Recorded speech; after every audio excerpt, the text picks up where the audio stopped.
been fighting a long time, and we have all lost so very much, so many loved ones gone. You're not alone. There are pockets of resistance all around the planet. We are at the brink.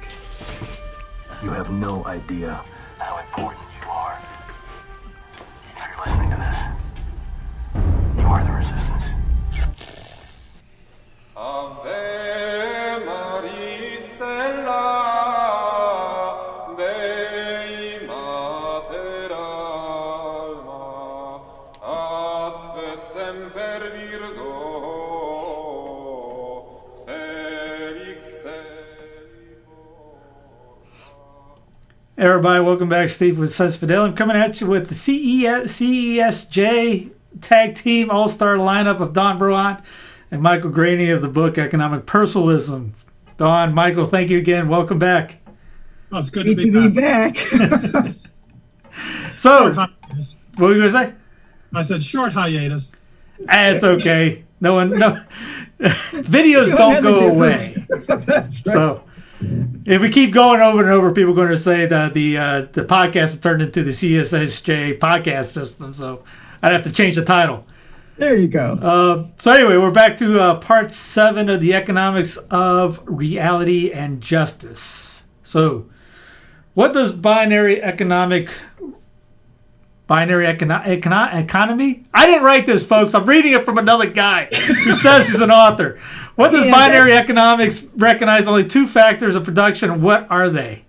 Well, I think we should first define binary economics, which was a concept developed by the expanded capital ownership philosopher and corporate finance lawyer Louis Kelso. And this came out of his theory about how economics, we've become a one-factor thinking that our framework has been basically thinking only in terms of one-factor production, labor, for as long as the so-called labor theory of value has existed.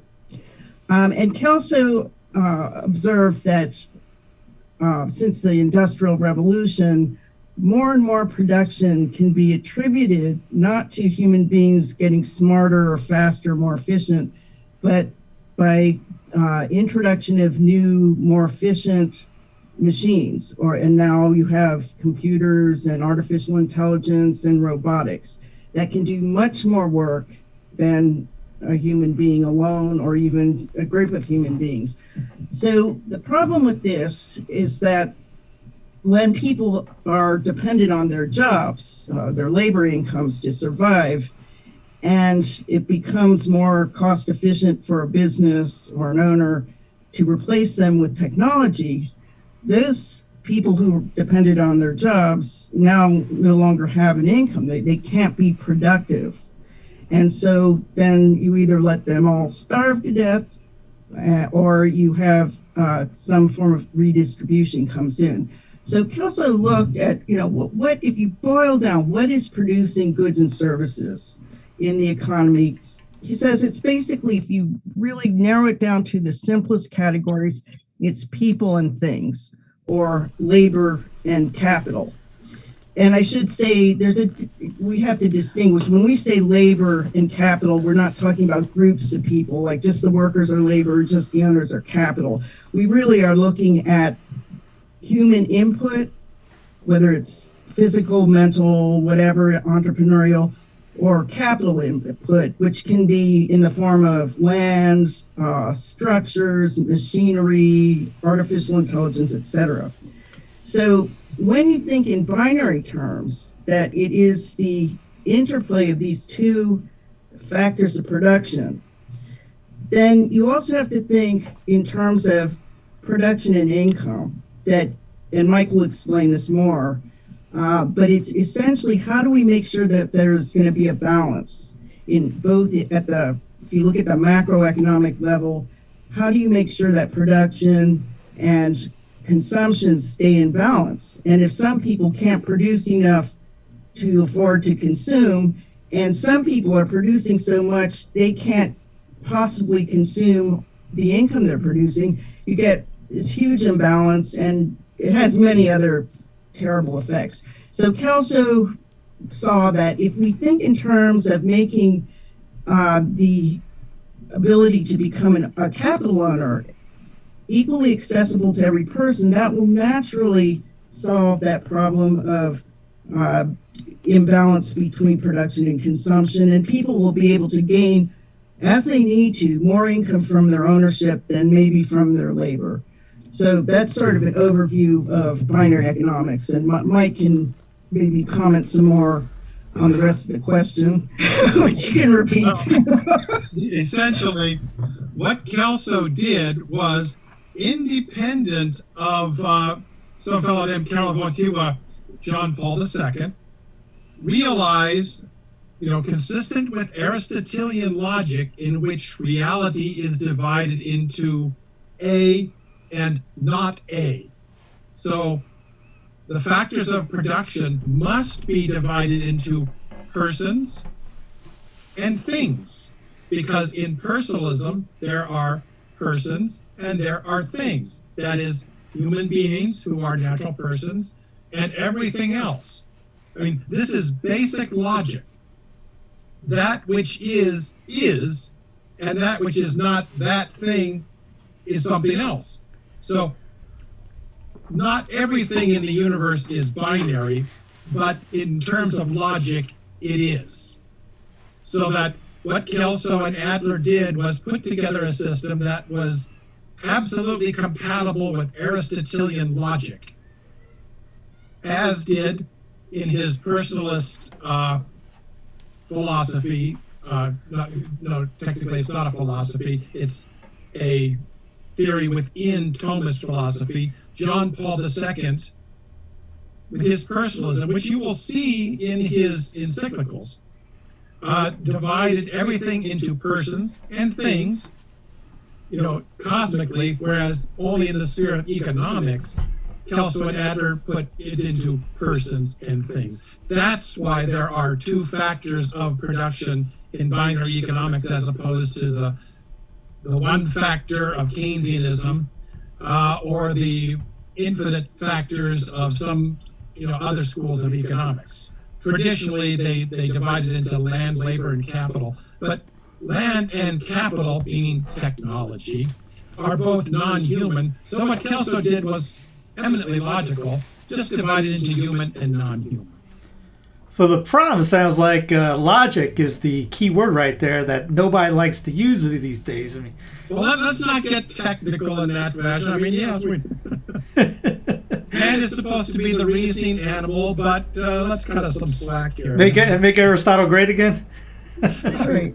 Well, I think we can also look at it in terms of politics and the distribution of power, and how many of the negative influences that have occurred are because we're trying to compensate for the fact that labor is not the only true source of production. I think that there's a lot of reasons why people would say that it's only human beings ultimately that are productive, and that any tools they create are just enhancing labor power. But that becomes kind of a difficult argument to make if you take an example like elevator operators. Yeah, I was going to get with the cops who direct traffic, and you got traffic lights.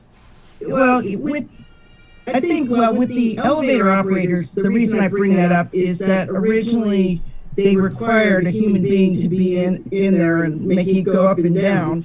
And you would say, in terms of how much labor input was in that, let's say you did say it was only the labor operator who's really productive. That machine and all the other gears and stuff, that's just enhancing his labor productivity. But when you take the elevator operator out of that, then, show me where the human input is there. So this becomes a real problem in terms of policy, in that people, the large majority of people don't own capital. They don't get income from ownership of things. And so as the economy becomes more imbalanced, what happens is there's a bigger and bigger pressure to compensate labor, not based on some estimation of true market value. I mean, and we can get into that, why we believe that's the only truly objective way of valuing someone's economic labor is in a free and open market system. But when you have people who they just can't afford to live anymore, what do? They ask for, a pay raise, or they start demanding minimum wage increases. It's not because they want to, throw the economy out of whack or that they're selfish. They have economic needs. They have families. And so you have this problem that most people are getting disconnected from the things that are producing more and more of these things. Now, in terms of politics, this is where people will, if they're not thinking on it in an ownership, private property-based way, they're going to start using the government to take away from those who have been hyper-productive through their capital ownership, and they will spread it out to those who are underproductive because their labor is no longer needed and they're not contributing their capital. So Kelso what he comes in with is a private property, free market based way to enable future growth to take place through the methods of finance, how money and credit are used to enable each person. This could be from the day someone is born. You can start to help them become owners in the new technologies that will be built. And what this does, and this is the key thing in terms of getting back to power, we know what power tends to do. We need it. Every human being needs power. But what happens when it starts getting concentrated, and I think that's what we're seeing, the sense that there's so much, and it's not just sense, you see evidence of corruption all over the place. And if you trace it to, what is accelerating this concentration of power, it's not that human beings are getting more evil, or there's some human beings who are just naturally more evil than others. But you do have a system, aside from individual responsibility and individual morality, the system itself is creating an environment and accelerating the pace of concentration of ownership and power. So this, in terms of, and Mike will speak to this, in terms of how the social encyclicals viewed, what is the nature of the human being, the human person? What do they need to develop fully? I think that they recognized, and Pope John Paul II also recognized, aside from his focus on personalism, he realized that capital ownership is necessary for a healthy democracy. And if you don't have it widespread, you're going to end up with what we have now, which includes this, the Great Reset concepts, which are even, I think, let's say they're well-intentioned. The problem is they create a system that's going to accelerate concentrated power even more than it is now. Yeah. What basically something like the Great Reset or inclusive capitalism or stakeholder capitalism or democratic socialism, you've got a million different labels for these things. What they do is they take the Keynesian assumption for granted. Human labor is the only thing that's productive except when it isn't, because capital only provides the environment within which labor can be effective, except when it gets rid of labor, in which case you don't need labor at all. This is why Kelso and Adler and John Paul II were so avant-garde and viewed as, so off the wall. They were logical. Who needs logic? You just need to have a glib line. But what the Great Reset does is take Keynesian illogic to its logical conclusion. Now, if that doesn't make sense, it's not supposed to. All it does is say, it's an advance on Keynes, who said you have to have a job in order to have income. And Schwab very logically says, why do you need a job just to have income? Why not just give people the income and go through all the gymnastics of creating fake jobs? Perfectly logical. That's the UBI. Yeah. Which is what stakeholder capitalism does. It simply expands the concept of ownership to include non-owners so that they get the benefit of ownership without having to be owners. And for anybody scoring at home that's looking at it like, hey, that's crazy, in the state of California, or California, however you want to call it, there are 4 cities incorporating UBI, and I think it's Sweden or the Netherlands have, as a country itself, started it up last month. Yeah, and it'll be very interesting to see how long that experiment lasts. And that's one of the things that Kelso, when he talked about the economics of reality, he was looking at such truisms as, well, the purpose of production is consumption. You don't produce something unless you intend to either consume it yourself or someone's going to buy it and consume it. And you can't consume what isn't produced.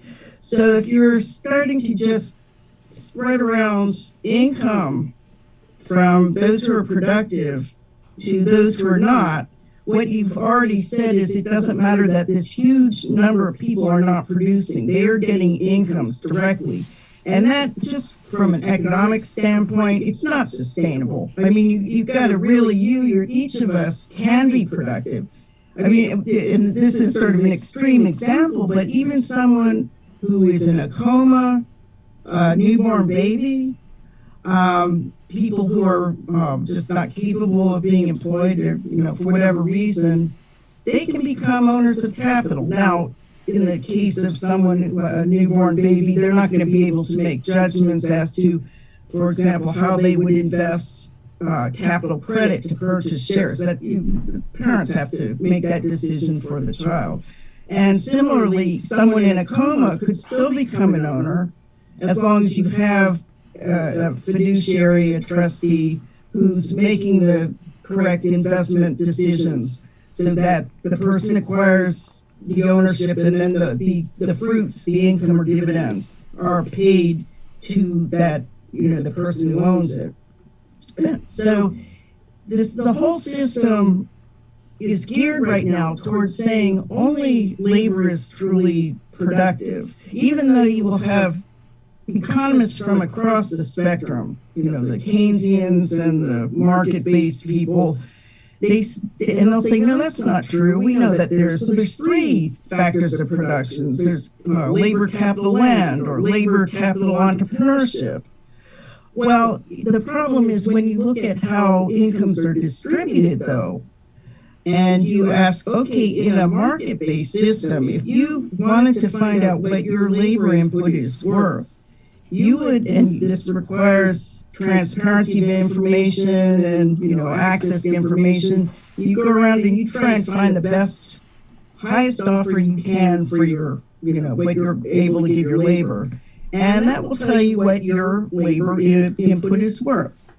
Okay, so if that's the case, and your labor, what it's actually contributing to a corporation's, production is, a tiny fraction compared to what the robots and the automation and everything else is contributing, you'll starve to death. Okay, but because you've got this mindset this is in academia, which is basically bought into a one-factor thinking, then it has to come up with all sorts of ways to redistribute income. And so Kelso's just saying, let's assume there are, if you look at this in terms of what goes into production, it's not labor alone or capital alone. You need both, the interplay of this. But you can start to, on a market basis, you can start to determine roughly what labor's worth and what the capital input is worth. And the way you do this is that labor's a cost. You go in, you negotiate for what, as high pay as you can get. Okay, so that's a cost. You got all the materials costs. You've got the cost of production. And then the company says to go out in the market and they will sell the goods. And if they're not stupid, they're going to make a profit because no one just goes through that trouble to continually break even. They want to make a profit. So that profit is what is due to the owners of capital.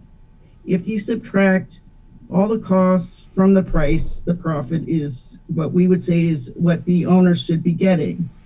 And so this becomes a way that we can say, okay, respecting private property, which means the right to the fruits of the full stream of fruits that your capital produces, and the right to control what you own. And in a corporation with shareholders, it's like you get a certain portion of control and the income. Based on this, if we can grow the economy through how we finance, how we use money and credit in such a way that everyone becomes tied into the growth, the whole growth pie every year, and the ownership of the capital that's producing this, we no longer have to rely on government to be redistributing incomes. And under what we call the Economic Democracy Act, this is looking specifically at how new money and credit will be created. And right now it's basically financing government debt. I mean, our dollars are backed by government debt, or it's being used it goes to these investment banks to invest, on shares that are not growth shares. And what you can see is it's an amazing fact that during the pandemic, where most people's incomes were going down, you had this tiny fraction of people whose incomes went up by billions. And it was, what was it that they were doing? Well, it's because they were able to speculate on the stock market, and they even had some extra money that they could use to invest. And so, or could it be that they're partners of the WEF and had inside knowledge already? Well, I think that WEF is basically a way that people who are very powerful and the experts come together. They see certain problems. I mean, I think it is the economy worldwide did slow down. I mean, it came to, in some cases, a grinding halt for a while. So you have to restart that economy again.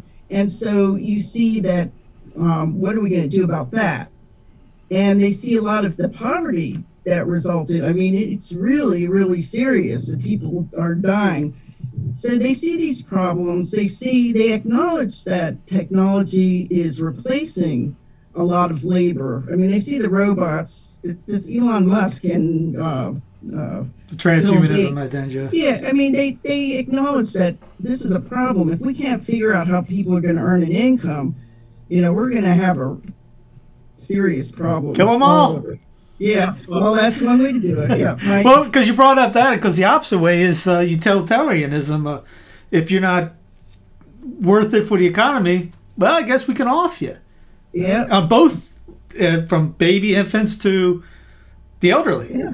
Yeah, and I think I don't believe that at least the majority of the people in the WEF want to go killing babies, okay? But the problem is it starts to get ingrained in the system, and it will lead, as Mike has done a lot of research into, the policies in Nazi Germany at the very beginning. And let me let Mike comment on this.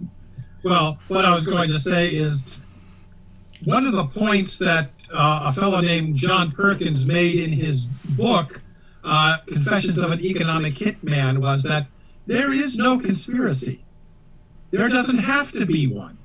The system itself operates in this fashion to concentrate wealth without they call them the uber wealthy having to lift a finger. Mm-hmm. In fact, that's part of the problem, is that, to back up a bit, there are two assumptions that drive the current system that are demonstrably false and are proven false every single day.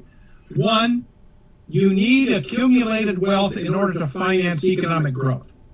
That is completely false. The commercial and central banking system were set up on exactly the opposite assumption, that you don't finance new growth by cutting consumption in the past and accumulating savings. You finance growth by increasing production in the future, monetizing that, and using that to finance your economic growth. Your economic growth is bound not by past savings, but by what you can produce in the future, which is virtually unlimited. The other trump card that they think they're playing is that, well, only an elite can own. Most of these people in the world, they are simply not capable of being owners of capital. They can only own labor. And since they can't use labor because capital is so productive, we have to take care of them. We meaning, of course, the uber rich. And unfortunately, what happens is that the more people you have who cannot work with their labor and cannot own capital, the more you have drags on the economy. And this naturally leads into the regrettable decision to, well, we have to get rid of the useless eaters. We have to get rid of the unfit. Even the people who are too old, who haven't saved enough money, well, you know, it's regrettable, but we have to get rid of them because we simply can't afford to have them dragging back the rest of us. Because every extra mouth there is means less for me. Okay? All of that is proven completely false. The fact is that even the uber wealthy don't own. Their fortunes own them. They don't own their fortunes. A Danish journalist by the name of Brooke Harrington, in her book, Capital Without Borders, pointed out that most of these uber wealthy, they have no idea what to do with money. They don't know where money comes from. They don't know how to use it. They barely know how to spend it. They are slaves of their own money, which is controlled by what Pius XI in 1931 called a despotic economic dictatorship, who of course view themselves as benefactors of humanity because they're the wealth managers. They control the wealth, not the people who have the wealth. I think another important point, Mike, that we were talking about the other day was how the wealthy actually are able to acquire more and more wealth without even using their own wealth in order to their own savings. Now, why should they? Well, you've got the government printing up money as fast as it can. And because there's no fixed standard to the currency, you don't have to worry about maintaining the value of the currency. You just print out what you think you need, backing it by your own debt. You see that at a lower level in cities, sports cities. How many? I'm sorry? I was saying, what did you say? You see that on a lower level in regular cities, just in sporting cities. Example, and where I'm at in Charlotte, the owner is a mega billionaire. But he wants the city to pay for his stadium, so he doesn't have to pay for it. How many, like just sports teams in general, they got guys with money coming out of their ears, but they don't want to spend it. They have other people spending it. Well, of course. But they're pikers in terms of the global system of finance used by the uber wealthy. Mm-hmm. The fact is, these trillions of dollars that are printed up, in effect, by governments, get siphoned into the commercial banking system or into the pockets of, the needy, who instantly turn around and buy the goods produced by the uber wealthy, so that you have two streams whereby all the money that's printed up gets siphoned into the pockets of the people who are already ultra wealthy. And of course, what they do is pump up the value of, the prices of the speculative shares on the stock markets of the world. So you get a double whammy. They already own most of the shares, and by government pumping more money into them through the uber wealthy, they profit immensely and geometrically by every dollar that's printed up that pumps up the value of the shares on the stock markets. So their existing shares get pumped up, and they buy more with what the government gives them. This is economic growth.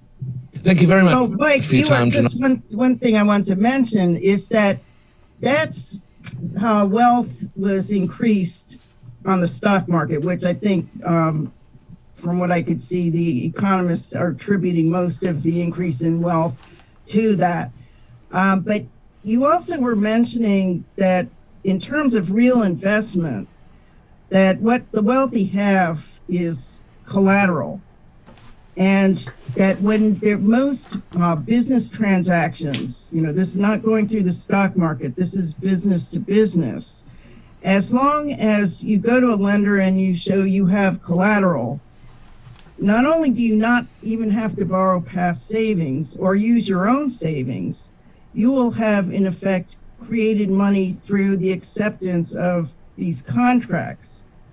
And so if this is the way that all these new energy technologies, new robots, all this new capital formation is going to be financed, and the only people who have sufficient collateral are those who are already wealthy, then you are accelerating this process on several streams. And so the question is not how do we take it away from them? How do we pull them down? It's how do we really understand the system and what it's doing, how it's really operating, hence the economics of reality, and how do we make sure that you have truly equal opportunity for every human being on this planet. We can't start dividing people up. We have to think from the moment you're born to the day you die. Is there a way we can create a system that will, every year, as the processes of capital formation take place, that we connect everyone to that process on an equal basis? Now, this isn't equal results. It's just saying in terms of equal opportunity, we have to look at equal access to the new money and credit that can help bring about this new capital formation. Yeah, and you have to do it very carefully, because back in 1936, Hilaire Belloc wrote a book called An Essay on the Restoration of Property. And boiled down to its essence, what he advocated was not removing the disabilities from the non-owners, but imposing disabilities on owners to limit them, rather than opening up the opportunity for the non-owners to become owners on the same terms that current owners were using. What he used was access to money and credit, which he did not understand. But Kelso did. So instead of saying that the rich are only now allowed to borrow so much, what Kelso said was, we will allow the poor now, the non-owners, to be able to borrow so that they can become owners of capital in the future. Not by taking away from the currently wealthy, but by participating in the new economic growth, the new capital that is formed each year in a living economy anyway. But that did not answer the question, how do they borrow? What is the disability that disallows non-owners from being able to become owners? Collateral. If you're a non-owner, you don't own anything. I mean, that's rather obvious, but when you go down to the commercial bank, even with the greatest project in the world, the bank loan officer has to say, well, this is a great project, but do you have any collateral? Anything to make certain that if we lend you the money and unexpectedly things go wrong, what do you have that we can take that will satisfy the loan? Because we're creating money. We have to cancel it by you paying it back, or we're the ones on the hook. So do you have collateral? And the answer, of course, is going to be no. Kelso solved the problem. Instead of having collateral, why not, in effect, rent it? This is what insurance is. Insurance is basically collateral that you can, or it can be turned into collateral that you can use to take to a commercial bank and say, I don't have existing wealth, but if I pay a small fee to this insurance company, they will pay off in the event that this loan goes bad. Well, this will satisfy the bank loan officer because he says, this is a great plan. You now have collateral in the form of an insurance policy. Let's go for it. We'll create the money. You will put it into operation. You will finance the new capital. The new capital will become profitable. You'll pay us back this money and a fee for having performed that service for you. We'll cancel the new money so that there's no inflation and make our profit with the fee that you paid. And you participated in economic growth and become an owner. You satisfied our collateralization requirement with insurance instead of existing wealth. Now, back to kind of what you were saying before, and back to the private property thing, and why is it so important? I don't know if you guys saw about the BlackRock articles last couple of weeks. Yes or no? You guys seen that? They're buying up tons of property at 15 to 20% above market value, buying it basically over so the regular Joes can't buy the property. Now, albeit it's got to get out of people's mindset to get out of these little cookie cutter areas. If you go live out in the sticks or somewhere and get your own property, you nullify this whole process. But these guys are buying up entire neighborhoods. They were doing this in Denver when I was out there. People would call it saying China is buying up tons of property in Denver, Colorado, and then turn around and either renting it out, which basically it was just renting it out. And even these guys admitted that they were going to rent it out so nobody could buy anything, no one could own anything, which even in the article, I'll send it to you later, the article admits that home ownership is one of the biggest things for an individual to have. Okay, I would say as you're talking, that's one is talking about the ownership of land. When we use the word property, we're really talking about ownership rights in whatever it is you own, whether it's land or robots or whatever else.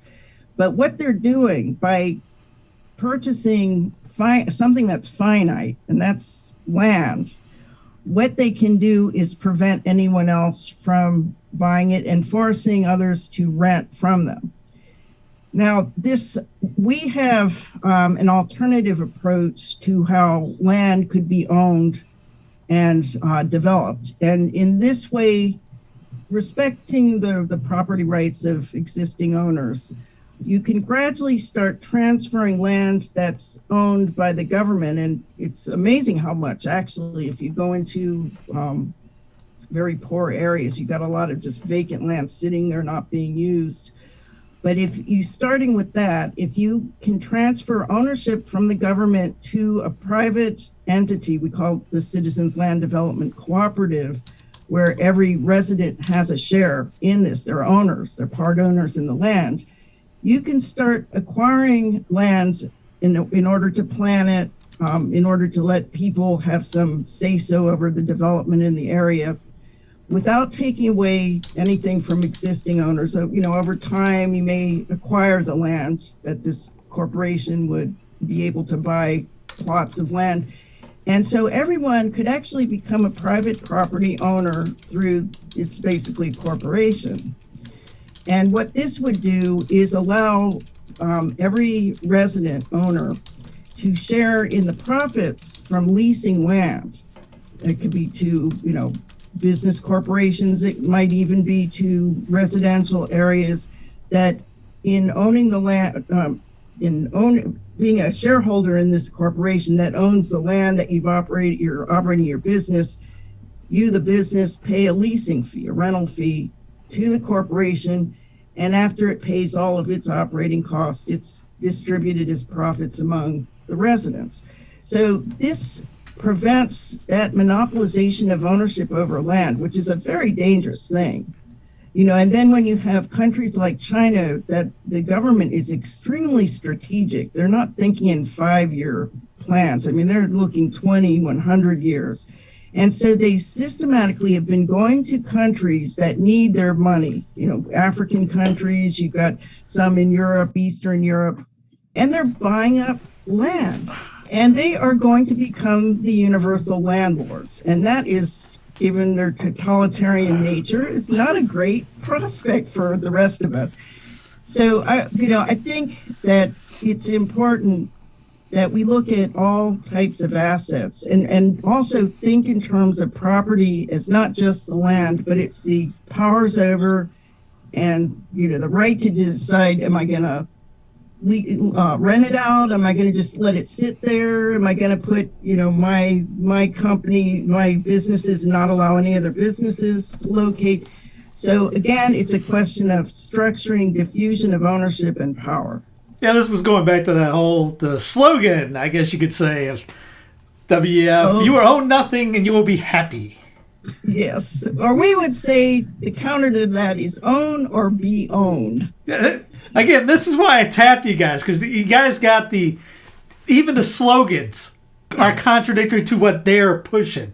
Tell you, if people catch on to you guys, you'd be dangerous on this. Well, you're not comforting. But no, I think you're helping to bring out this issue of ownership and power and the human person, what we need as individuals. It's another binary concept. The human person as both a unique creation of God and also the human person as being a member of society, a member of groups or organizations or institutions. And this dual nature that we have to respect both aspects of being a person. I mean, if you can be an individual and not a person, if you're out all by yourself on a desert island and you don't have to worry about rules, laws, offending another person, you just have to survive. Okay, that is a different kind of situation and status than someone who has to live with other people, who depends on other people in order to survive, have security, and being able to flourish. I mean, if you're always on the edge of survival, you are going to have a hard time developing your spiritual side, your intellectual side, etc. So we do need other people. And this is, I think, what John Paul II really examines in a scholarly way, is that if everything flows from this understanding that it's not just, the super individual who deserves everything, or the collective, which, is going to represent all of us and take care of all of our interests. If you take these two extremes, you actually dehumanize, you depersonalize. And so recognizing the social aspect in that part of what makes a person is the social environment that they create with others. This common good is not just, here's a bunch of stuff I need and that I want, and it's in this common good and I can take it as I want to. No, it's the idea, and Ferry and Pius XI really expressed this well, Father Ferry, that it's a network of all social creations, social institutions, which could be a money system, tax system, government, any kind of organizational structure, that this network, everyone should be able to access this entire network, which he and Pius XI called the common good. So that it's, it's like air. You're not supposed to go apportioning air. It's there, and we should all have the equal right to breathe clean air. So when you start thinking of the common good, which is a human creation, and institutions are human creations, automatically there's a flaw somewhere, or there's a weakness that at some point a change will take place that will bring out, okay, something is not quite right, and it is not allowing equal access. And it's also causing things to get, human beings to start separating from each other. So I think that more than anything, I think to just demonize the World Economic Forum and the people who go there, they are on the wrong track. They are pushing ideas which are going to, I think, lead us to great suffering, great destruction, and it is terrifying. But it's because they are focused on the wrong idea, and even if they don't accept different ideas, I think what you're doing, Steve, is you're allowing us to introduce a different framework. Which even I'm not a Catholic, but I think in the Catholic social teachings, you have the core of what's needed to really rebuild the world, because this is a moment that we have time. It's, what the pandemic did with all the lives that it costs and the economic costs, it did bring us to a point where we have to sit and think, what direction are we going to go in now? And we're either going to go in the direction that the Great Reset is calling for, which is very collectivist, or you're going to go in the direction where everyone is going to pull off to their separate tribes and protect mine from you, or we're going to come together in a personalist way, with true respect for every human being on this planet, and say, what is it that we need to do? What system do we need in order for each of us to flourish? You may not be Catholic, but you're speaking more Catholic truth than most Catholics are out there. And if the clerics would pick up on what you're saying, I think we'd be out of this mess overnight. Yeah, well, that's because it's natural law theory, which is common to all of. I thought you were going to say common sense, and I was going to say, no, you can't say that. That too. Yeah, and with respect to that, I want to clarify something that Dawn said. All human beings are automatically persons. By nature, we are what is called natural persons. With respect to this world, we're the only natural persons. Of course, a Catholic would say, well, the angels and God are also natural persons, but we don't have to worry about them with respect to this world when we're talking about the economy, we hope, especially since the uber rich aren't angels any more than we are. Yeah. But I'm sorry, did I laugh? That was a Freudian laugh right there. But even if you're on a desert island, even if you're a newborn infant, even if you're a fertilized ovum, you are a person. You may not be able to be effectively a person. A newborn infant is not going to be able to enter society and act, as the same effective way as an adult who has, been well trained, has a well-formed conscience and all that other stuff. But he or she is still a person and is as fully a person as all other persons. You can't change that. So Dawn was using a bit of a shorthand by saying you're not a person on a desert island. Well, no, she meant you're not an effective person. Thanks, Mike. No, that's a good point. Yeah, you don't, and that's the thing about the natural law. It's looking at things that are unchanging. They don't suddenly spring into being. They are part of who we are, how we were created. And you have at least certainly those latent qualities which need to be in the right nurturing environment so that they develop in a healthy way, throughout a person's life. And the social aspect of human beings, the human person side, that's an area of philosophy and social and economic development that Father Free said, it just has been invisible. People haven't seen that this is part of our lives, that we have to learn that when we encounter, problems in the economy, problems in society or politics, those are human creations, that we do have the means and ability to correct even the most horrendous system. And it's through both social charity where we understand, okay, these institutions, we do need them. And you start to have to think of them as like your friends. You love them with their faults, but with institutions, especially, you do have a way of changing those. And I think that it's in the ability and the education, first of all, to know that, look, there's such a thing as an institution. What is an institution? And we got one now that's gotten really defective and it's causing harm. Do we destroy the institution? No, we have to come together, figure out what's exactly wrong with it. And it's usually how it's excluding people or it's not fairly distributing rewards. That we come together, we see the defect, we figure out what needs to be changed, and we start building our habits and rebuilding our institutions.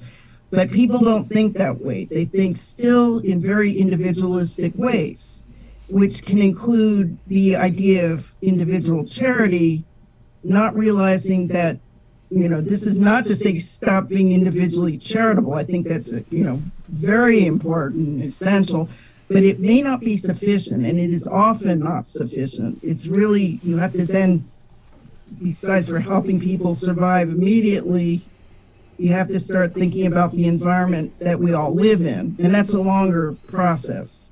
but if we don't do it, we won't solve the underlying problem. See, Dawn and Michael talking about people, human dignity, whereas the philosopher for the reset is talking about us as being rats.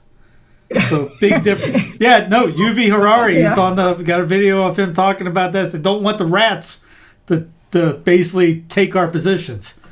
He doesn't say who those rats are, but you kind of get an idea who. So why is money so important to the restoration of private property? There's actually, they're going after money right now, kind of a digital currency, which there will be a social credit score. There's already happening. Plenty of people already have that, especially in China.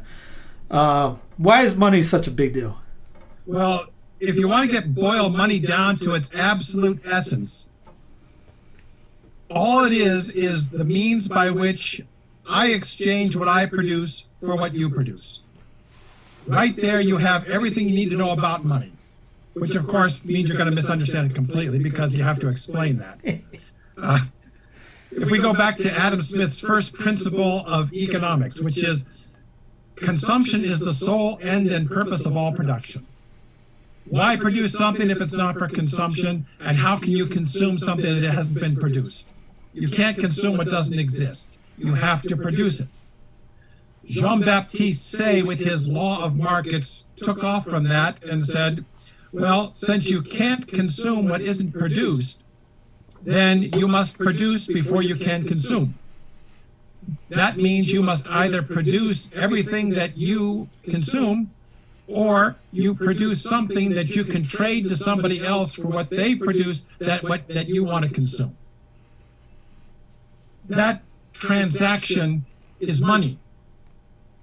So that you must, if the money system is set up properly, all money represents production, either existing production or future production. This gives us two types of money. Either we have the past savings money, and there's some complicated financial terms I won't get into that describe all the, technically the various types of money, but basically it's past or existing savings money or future savings money. Past savings money means what has been accumulated from not consuming as much as you produced. And future savings money is future increases of production. Now, if you want to become productive, but you need to purchase some capital to do so, are you going to use past savings money, which is past reductions in consumption? Or would it be better to use future savings money, which represents the value of what you want to produce with your capital? Well, obviously, if you know commercial banking history and central banking history, you'd say we have to use future savings money to finance new capital formation. In other words, create new capital, not past savings money, because the past savings money should be used for consumption, which means that future savings money should be used for investment. So how do we get the future savings money? Well, we put together a business plan, find an insurance company to collateralize it for us, and take it to a commercial bank and say, I have a plan, I have collateral, will you please create some IOUs for me that I can use with using your name that everyone trusts because they don't know who I am. This is what a bank does. It basically lets them use their name for your money. And so I'll go out, buy what I need to put this productive project together, this capital project, and it becomes profitable. I pay back the money that the bank created for me. They cancel it, and then I pay them a fee for the very helpful thing they did for me, which was very valuable. And that's why money is important to be able, access to money is so critical to become a capital owner, because the capital itself allows you to become an owner if you finance it in the right way. Yeah, and I just want to add to it what Mike said. He's talking about the function of money and how it brings a new production into being. But I think Lewis Kelso had a definition of money that we really should start thinking in terms of. And that is, money is not the things we consume. It's basically symbols in order to measure the value of what we're exchanging or what we're going to bring into existence. And the reason I say it's important to start with that definition is that as long as we think of money as sort of a thing that we consume or that we trade or that has, value in and of itself, that's going to lead to the kind of speculation on money that's going on right now, where you have money being made on money. And if you think of money in terms of the way Kelso, as a lawyer, was looking at money, it represents value, a way of measuring value that's going to then be translated through promises, either contracts between individuals or businesses, or in terms of currency, which is just a generally accepted and spendable form of money. But it's really not the important thing in and of itself. We say we shouldn't worship money. Well, that's absolutely true. We also should start thinking of money as a social tool for bringing about change in order to democratize ownership and power. So it in itself, it's, as long as our systems think that money itself, is valuable in and of itself, we're going to be holding ourselves back, and we're also going to be enabling the already wealthy to continue becoming even more wealthy. So it's really, I think, in this process of thinking of money as a social tool, it's got to be introduced in a very systematic, feasible, accountable, transparent way, or otherwise it can become a tool for control. You don't know how badly I wanted to stop and just start playing like a montage of rap songs with money on it, like money, money, money, gold digger. Yeah, exactly. More money, more problems. I'm taking it back to Michael's age. Oh, ouch. Oh, no, we probably listened to the same things back in the day. I didn't know you spoke Etruscan. But thinking of money as a commodity instead of as a symbol, what Kelso says is money is think of it as a yardstick. Now, the way the system is set up right now, what you have is the people with money say, I own all the rulers, and you can't measure anything unless I let you use one of my rulers. You can't go out and get your own ruler. You can't make your own ruler. You have to use my ruler. And if you don't have enough of my rulers, you can't measure anything. Suppose you have something 12 feet long and I only let you have 6 rulers. Well, you can't measure something that's 12 feet long because I didn't let you have enough rulers.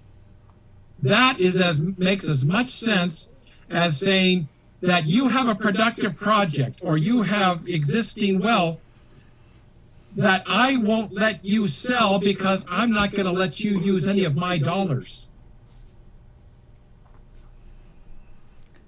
Just to wrap a bow on all this, what are the currency principle and the banking principle, and how do they offer? Or how do they differ? Well, offer. We're thinking money, I'm thinking offering. We've actually already answered that, but not in those words. The currency principle is that money is a commodity. The banking principle is that money is a symbol. Now, what that means in practice is that according to the currency principle, the quantity of money determines economic activity. The banking principle is that economic activity determines the amount of money. You see the difference. One way, the people with money are going to be in total control. The other way, people who can be productive are going to be in control. And this was expressed in, if you want to get into technical terms, the quantity theory of money equation, N times V equals P times Q. If you took economics, you know that equation. I fell asleep during that. Yeah, so did I. The problem is that according to, and now, did you fall asleep in freshman algebra though, too, in high school? I didn't mind math. It was economics. So I fell asleep during marketing, and I made 100 in it. It was microeconomics in college that I just wanted to put a gun to my head through. I don't blame you. Yeah. But if you think about it, M times V equals P times Q is a simple algebraic equation. In freshman algebra, you learned that if you have one known variable and three unknown variables in an equation, and you only have one equation, you can't solve that equation. You will never do it. You can plug all the numbers in you like, and it doesn't mean anything. If, however, you have three knowns and one unknown, you can solve that equation very easily. That's what you learn the whole first year in algebra, is how to solve an equation by having one unknown per equation. Yeah. So what the currency How you do principle... Obama math with that? Does that work? Does that work in the new math? It doesn't work in any math. What the currency principle does is say that M, the quantity of money, determines V, P, and Q in a single equation. Crap, we're going to get banned. He said Q. This is not the next... Don't say it again. Don't say it again. We got one away. And what the banking principle does is say that no, M is unknown. You can't just decide what it is. You have to know what V, the velocity of money, don't worry about it, P, the price level, and Q, the number of transactions. Once you know them, you know what the amount of money should be. That's all the banking principle says. In other words, your economic activity tells you how much money you need, and you can create it by carrying out transactions. The currency principle says, we'll tell you how much money you got, and the number of transactions and the velocity of money and the price level, we'll figure that out later, which is completely irrational. So you can see why Federal Reserve policy is just like, huh? They don't know what they're doing. No one understands what they're doing because they're trying to figure out how much money should they put into the economy. Well, the economy, meaning what businesses are going to need in order to grow and, in order to produce their goods and services, that's economic activity. And that should form the basis of how much money needs to be created. So money now as a symbol for future growth, or you want to create it in such a way that it's actually spendable, and that's where currency comes in. And there are many different forms of money. And to comment really quickly on Steve, what you were talking about, cryptocurrencies, that if you're talking about the representation of money is within an electronic form or digital form, it doesn't matter. As long as you know that there's true value behind it and assets versus debt, government debt behind it, then whether it's a piece of paper or it's an electrical impulse, it really doesn't matter as long as you can keep track of it. The problem becomes when these cryptocurrencies are created and they're not backed by any new production. They're, in essence, like a Bitcoin. How do you get Bitcoins? Well, they have something called the Bitcoin mining, but essentially the rest of us have to use our dollars and purchase Bitcoins. So what you're saying is that Bitcoin doesn't have any, there's no value standing behind it except for something which is debt backed, the dollar, government debt backed. So it's in the way that is created and how it's used does not fit within what we would call the banking principle, which, the intention is how do we finance growth so that you have balance between production and consumption in the economy. And that's going to depend on the human persons who are able to have access to it in order to acquire capital that will produce incomes for them. Just everyone, I was trash in my college economics class. I remember telling my we had to bring a plan together, and I gave him a business model, and I gave him my dad ran a sports bar back in the 90s, and it was so I sent it to them. Said, "Oh, this will never work." I handed in the USA Today article that had us top 100 in the United States. So you had to remember, when you go to college, you're getting taught by people who failed in the real world. So next time we talk, 3 principles of economic justice, I think is on the agenda, right? Yeah, it will sort of tie a lot of what we've been talking about together. I mean, I spared you the big lecture on what social justice really means, but we'll get into that the next time. Goody. Don, Michael, appreciate somebody pop out the website for everybody here. Don't all speak at once. Oh, sorry. Yeah, suddenly we're speechless. No, thank you so much for giving us this opportunity to talk about these old ideas in new ways. What's the website for people to go to check y'all out? And obviously the book's on there too. Everything will be underneath, show notes underneath the video, unless it gets banned because somebody decided to say a letter between the letter of, what was it, P and R. Yeah, between P and R. That's okay. So it's C as in Charlie, E as in Ed, S as in Sam, J as in Joe, CESJ.org. Very good. Thanks, guys, and talk to you later. Take care, Steve. Thanks so much.